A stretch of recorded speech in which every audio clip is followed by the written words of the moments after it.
ఛత్తీస్గఢ్లో భారతీయ జనతా పార్టీ స్థానిక ఎన్నికల్ని దాదాపుగా స్వీప్ చేయడం, కార్పొరేషన్ల లాంటి వాటి అట్లాగే మున్సిపాలిటీల్లో హయ్యెస్ట్ రికార్డు నమోదు చేసుకోవడం, నగర పంచాయతీలు రికార్డులు ఒక ఎత్తు అయితే ఏదైతే అక్కడ కీలకమైనటువంటిది రాయ్గర్కి సంబంధించినటువంటి మున్సిపాలిటీలో టోటల్గా 70 కార్పొరేటర్ సీట్లుంటే 60 గెలుచుకుని అక్కడ ఒక రికార్డు సాధించింది.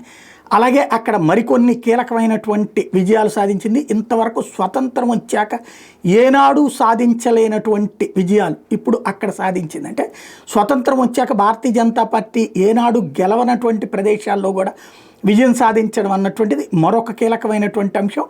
ఇవన్నీ ఇప్పుడు సచ్చినట్టు మీడియా అంతకుముందు అయిపోయింది, అసలు ఛత్తీస్గఢ్లో జీవితంలో ఇక భారతీయ జనతా పార్టీకి గెలవదు, వరుసగా 3 సార్లు ఇచ్చారు, ఇక అక్కడితో పని అయిపోయింది అన్నటువంటి వాళ్ళే ఇప్పుడు ఆ వార్తలని వేస్తున్నారు. అక్కడ ఏమేమి రికార్డులు సాధించారన్నటువంటి విషయాన్ని హైలైట్ చేసుకుంటూ వస్తున్నారు. అందులో ఇట్లాగా స్వతంత్రం వచ్చిన తర్వాత ఏనాడు సాధ్యంగా ఇప్పుడు సాధించారన్నటువంటి విషయాన్ని కూడా ఎక్స్ప్లెయిన్ చేస్తున్నారు.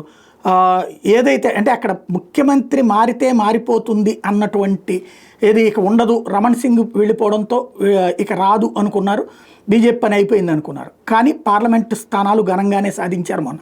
మరోవైపు విష్ణుదేవ్ సాయ్ ఎవరైతే అక్కడ బీజేపీ సీఎం ఉన్నారో ఆయన ఆధ్వర్యంలోనే అత్యధిక విజయాలు నమోదు చేసినటువంటి రికార్డు అయింది. టోటల్గా ఓ పక్కన రాయ్పూర్లో 70 వార్డులకి 60 వార్డులు గెలవడం ఒకటైతే, కాన్కర్ స్థానానికి సంబంధించి ఇంతవరకు కాంకర్, ఆరంగ్ ఈ 2 ఏరియాల్లో కూడా స్వతంత్రం వచ్చాక ఈ రోజు వరకు గెలవనటువంటి 2 కూడా భారతీయ జనతా పార్టీ గెలుచుకుంది.